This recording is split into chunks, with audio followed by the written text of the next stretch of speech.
Bismillahirrahmanirrahim. Assalamualaikum warahmatullahi wabarakatuh. Pemirsa Jember 1 TV, hari ini kita berjumpa kembali dengan Status Embun, dimana kalau kita melihat kehidupan, bahwa kehidupan ini tidaklah terlepas dari kekuasaan Sang Maha Pencipta, yaitu Allah Subhanahu wa Ta'ala. Dalam kita melangkah, dalam kita mencari rizki, dalam kita mendapatkan jodoh dalam kehidupan ini, Allah Subhanahu wa Ta'ala ada dan hadir bersama kehidupan kita. Tidak hanya cukup dengan kehidupan saja, tetapi semua alam semesta ini berada dalam kuasanya. Maka sewajarnya bahwa kita manusia wajiblah untuk bersyukur, wajiblah untuk menyembah kepadanya.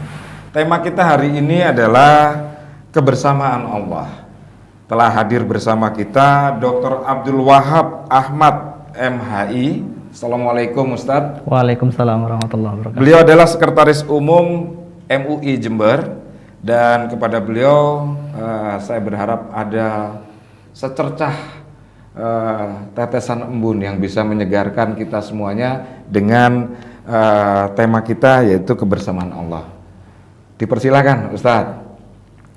Baik, Assalamualaikum warahmatullahi wabarakatuh. Dalam kehidupan kita setiap hari ada satu hal penting yang kadang kita lupakan. Jadi satu hal penting ini menjadi sebuah kunci, padahal kunci ketenangan kita, kunci betapa Allah Subhanahu wa Ta'ala bisa dekat dengan kita dan kita bisa merasakannya, yaitu kebersamaan Allah dengan manusia, kebersamaan Allah dengan kita, para hambanya. Jadi dalam Al-Quran, Allah Subhanahu wa Ta'ala berfirman dalam banyak ayat. Salah satunya adalah di surat Al-Hadid ayat 4. Allah berfirman, wa huwa ma'akum aina ma kuntum. Allah Subhanahu wa Ta'ala bersama kalian dimanapun kalian berada. Jadi dimanapun kita ada, kita pergi kemanapun, di kolong langit ini Allah bersama kita. Itu yang ditegaskan oleh Allah. Bahkan dalam ayat lain dijelaskan lebih rinci. Ma yakunu min najwa salasatin illa huwa rabi'uhum wala khamsatin illa huwa sadisuhum wala adna min dzalika wala aktsar illa huwa ma'hum aina ma kanu. Jadi tidak ada orang yang ngobrol bertiga itu kecuali Allah Subhanahu wa Ta'ala menjadi pihak keempat dari mereka. Jadi Allah selalu hadir dalam tiap obrolan kita. Dan juga ketika ada orang 5 orang yang ngobrol, maka Allah menjadi pihak keenamnya. Nah, ini tegas sekali bahwa kehadiran Allah ini bukan sekedar konsep yang tidak jelas, tapi betul-betul kehadiran yang real. Ini yang harus kita pahami bersama dan selalu kita ingat, gitu kan. Bahkan wala adna min dzalik wala aktsar. Baik berapapun jumlahnya. Jadi orang ada berapapun jumlahnya, mau orang itu 1 orang atau bahkan orang dalam kerumunan besar di tempat-tempat keramaian, maka illa huwa ma'hum aina makanu, kecuali Allah bersama mereka dimanapun mereka berada. Jadi tidak pernah ada satu momen pun, momen pun di mana Allah Subhanahu wa Ta'ala tidak bersama hambanya, tidak pernah. Nah ini ketika kita selalu ingat ini, maka akan ada rasa tenang di hati kita, karena kita merasa kita tidak pernah ditinggalkan oleh Allah Subhanahu wa Ta'ala. Jadi ketika susah, ketika kita menghadapi berbagai ujian yang melelahkan, yang bahkan bisa membuat stres apabila kita tidak ingat itu, maka kita akan sadar bahwa Allah Subhanahu wa Ta'ala sebenarnya tidak pernah jauh. Allah Subhanahu wa Ta'ala sebenarnya tidak pernah meninggalkan kita. Dan ini pernah terjadi, juga dikutip dalam Al-Quran. Ketika Nabi Muhammad SAW bersama dengan sahabatnya Abu Bakar As-Siddiq. Mereka berdua ada di satu gua Thur namanya, di mana mereka bersembunyi. Di luar gua sedang ada kepungan orang-orang musyrik Quraisy yang siap membunuh mereka. Jadi ketika itu diabadikan, peristiwa itu diabadikan dalam Al-Quran. Id yaqulu li sahibihi la tahzan. Ketika Nabi Muhammad SAW berkata kepada temannya, yaitu Abu Bakar, la tahzan, kamu jangan sedih, kamu jangan khawatir. Meskipun di luar itu orang-orang sudah siap membunuh kita, orang-orang itu mencari kita, tetapi kamu harus ingat, innallaha ma'ana, Allah itu bersama kita berdua. Jadi ada Allah yang ada bersama kita. Maka fa'anzalallahu sakinatahu alaih, maka Allah menurunkan ketenangan jiwa kepadanya, kepada sahabat Abu Bakar yang saat itu sedang galau.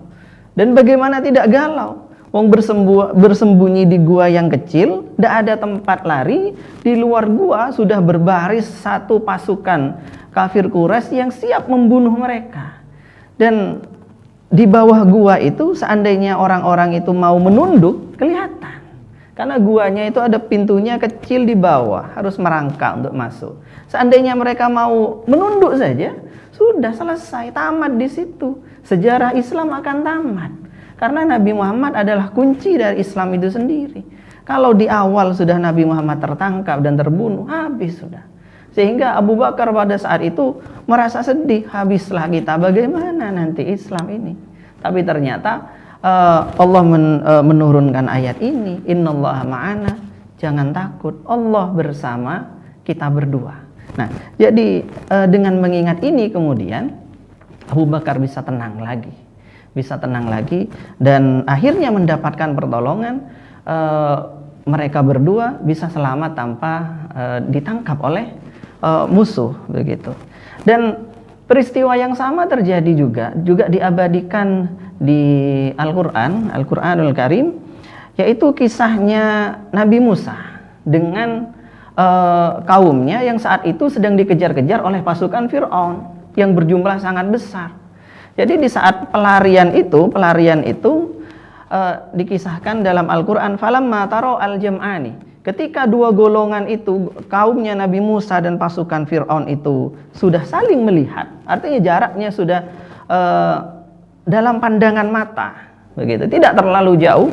Qala ashabu Musa, kawan-kawan Nabi Musa, kaumnya Nabi Musa itu kemudian berkata, inna lamudrakun, kita akan disusul ini, kita akan kena nanti ini. Mereka akan kena, akan membunuh kita, akan membantai kita semua ini. Qala, Nabi Musa kemudian berkata, kalla, oh enggak, tidak begitu. Inna ma'iya rabbi sayahdin, sesungguhnya yang bersamaku ada Tuhanku yang akan memberikan petunjuk nanti. Ya, akhirnya kita tahu kisahnya, bagaimana kaum Nabi Musa diselamatkan dari kejaran Fir'aun setelah laut terbelah itu, begitu. Jadi dengan mengetahui bahwa Allah selalu bersama kita, akan ada ketenangan yang kita butuhkan di saat apapun itu. Dan bukan hanya itu, ketika kita misalkan sendiri, kita kepikiran melakukan maksiat mungkin karena tidak ada orang yang melihat, ingat Allah bersama kita. Inna rabbaka labil mirsad, sesungguhnya Tuhanmu itu sedang mengawasimu, begitu dalam Al-Quran. Sehingga nggak jadi. Ketika kita mendapat rizki dari Allah Subhanahu Wa Taala, kita bahagia. Tetapi kalau kita lupa bahwa Allah bersama kita, kita akan merasa bahwa rizki itu bukan pemberian Allah. Rizki itu ya sesuatu yang bisa kita gunakan seenak kita. Akhirnya foya-foya, akhirnya timbul maksiat. Karena kita tidak sadar bahwa yang memberikan rizki itu hadir bersama kita, tidak pernah meninggalkan kita. Sebaliknya, ketika kita mendapatkan kesulitan, kita merasa sendiri. Kita merasa seolah dunia akan runtuh begitu. Tetapi ketika kita ingat bahwa yang memberikan ujian itu tidak kemana-mana. Yang memberikan ujian itu adalah Allah yang maha dekat, yang selalu hadir bersama kita.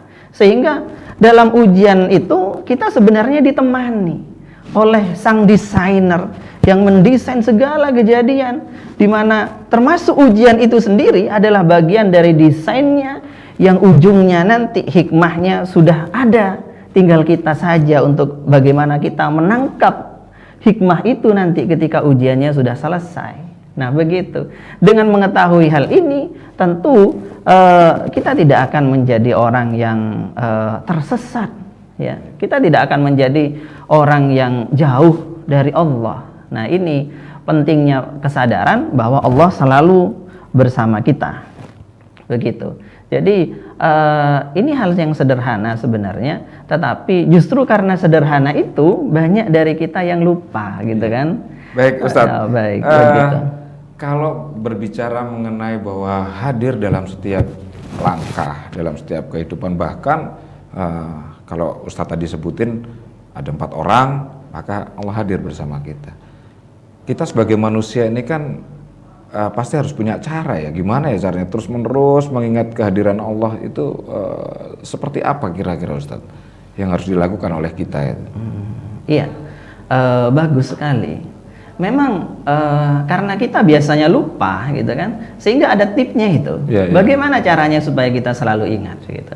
Dan ini juga sebenarnya juga diabadikan dalam Al-Qur'an ketika menceritakan sosok ulul albab.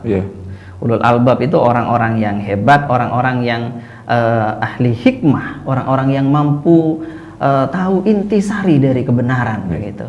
Bagaimana itu dalam Al-Qur'an disebutkan alladzina yadhkurunallaha qiyaman wa qu'udan wa ala junubihim wa yatafakkaruna fi khalqis samawati wal ard rabbana ma khalaqta hadza batila subhanaka faqina adzabannar. Jadi ulul albab itu selalu mengingat Allah dalam keadaan qiyaman, berdiri, dalam keadaan qu'udan, waktu duduk, dalam keadaan wa ala junubi, waktu mereka berbaring tiduran mereka ingat terus. Bagaimana itu? Wa yatafakkaruna fi khalqis samawati wal ard, karena mereka itu selalu berpikir tentang bagaimana penciptaan langit dan bumi, bagaimana hal-hal yang ada di sekitar kita itu diciptakan, dan bagaimana itu semuanya memberikan hikmah. Jadi ketika kita misalkan ada di jalan raya, kita ingat bagaimana Allah Subhanahu wa Ta'ala mendesain manusia yang mampu menciptakan hal seperti itu, sistem seperti itu. Ketika kita misalkan ada di perkebunan, kita lihat bagaimana Allah Subhanahu wa Ta'ala menciptakan aneka tumbuhan yang begitu banyak manfaatnya. Masing-masing tumbuhan ada gunanya, begitu kan? Sehingga kita tidak ada kesempatan untuk lupa terhadap Allah. Jadi kita ngelihat orang usaha, kita ingat rezekinya orang ini sudah diatur oleh Allah SWT. Kita ngelihat orang yang kebetulan susah, Masya Allah dia sedang diuji oleh Allah. Jadi dalam momen apa kita akan lupa kalau begitu? Betul. Berarti artinya semua ciptaan yang ada ini pun mengandung hikmah bahwa di situ Allah ada gitu ya. Ada. Sehingga ketika kita menyadari bahwa ada duka, ada bahagia, ada kehidupan, ada tumbuh, ada berkembang, ketika kita menyadari hikmah dari makna yang terkandung itu, maka Allah selalu hadir, begitu ya Ustaz ya. Betul. Jadi itu kesadaran itu yang terus ditumbuhkan. Ya, bila Allah itu selalu dekat Ustaz. Lantas kenapa ada perintah manusia itu harus mendekat kepadanya Ustaz? Nah, ini unik ya. Ini unik. Dalam satu bagian dari Al-Qur'an dinyatakan bahwa ini qarib, Allah selalu dekat sekali gitu. Tetapi kenapa kita masih diperintahkan bertaqarrub, mendekatkan diri gitu kan? Karena Allahnya selalu dekat dengan hamba, tetapi hambanya itu yang selalu lari gitu kan pertanyaannya. Betul. Jadi kitanya yang selalu lupa, kitanya bahkan atau melupakan bahkan sengaja untuk tidak membahas Allah, sengaja untuk larilah dari kenyataan ini sehingga timbullah maksiat, timbullah berbagai hal yang jelek itu, sehingga dari situ kemudian meskipun Allah sendiri nyatanya dekat, Allah memerintahkan kamu jangan lari, kamu harus mendekat juga dong. Begitu itu yang dimaksud ya. Kalau bicara masalah kedekatan dengan Allah dan Allah ada di mana-mana gitu ya, apakah artinya kalau kita itu mendekat kepada Allah, kita sadari bahwa Allah itu ada di mana-mana gitu Ustaz? Seperti apa sih ini pembahasannya ini tadi? Oke, memang begini ya. Ini sebenarnya dibahas dalam ilmu teologi Islam, ilmu tauhid ya, bahwa Allah Subhanahu wa Ta'ala itu sebenarnya tidak bertempat. Jadi wujud Allah itu di luar ruang, di luar waktu. Jadi ketika membahas Allah, kita tidak bisa membahas seperti halnya kita berdua. Iya, kita berdua sedang dekat, ini, berarti gitu. ada bersama secara fisik, Iya. bukan. Jadi kedekatannya bukan kedekatan secara fisik, tetapi perhatian, pertolongan, kepengurusan dan semacamnya. Itu yang dimaksud. Jadi jangan diartikan bahwa Allah itu ada di mana-mana dalam arti secara fisik berarti ada banyak gitu. Di situ ada Allah, di situ ada Allah, itu salah. Iya, iya.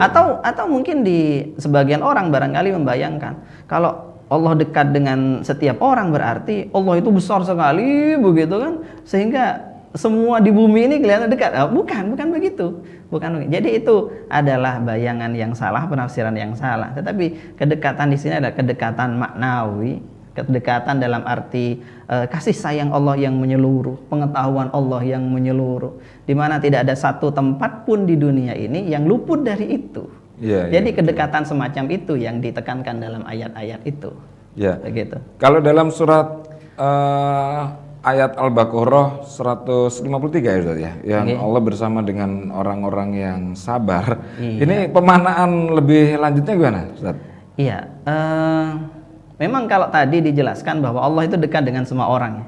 Iya. Secara umum itu dijelaskan siapapun orangnya Allah akan dekat dengan dia, dalam arti ketika dia ngobrol dengan siapapun ada Allah di situ. Iya. Tetapi kemudian kita temukan ayat lain yang secara spesifik memberikan perlakuan khusus. Seperti misalkan ayat yang ditanyakan itu, Innallaha ma'as-sabirin. Allah beserta orang-orang yang sabar. Loh, berarti kalau yang nggak sabar Allah nggak bersama mereka. Nah, berarti kan beda. Nah, bukan begitu. Tapi yang dimaksud di sini apa? Yang dimaksud di situ adalah pertolongan Allah secara khusus diberikan kepada orang-orang yang sabar.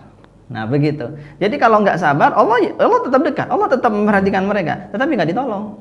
Nah, nggak ditolong. Pertolongannya secara khusus berlaku untuk mereka yang sabar. Nah, pertanyaan selanjutnya, yang sabar itu bagaimana? Ya, yang sabar itu bagaimana ini? Ini, jadi begini, ada beberapa orang, banyak orang bahkan yang memahami kesabaran itu seolah-olah pasif.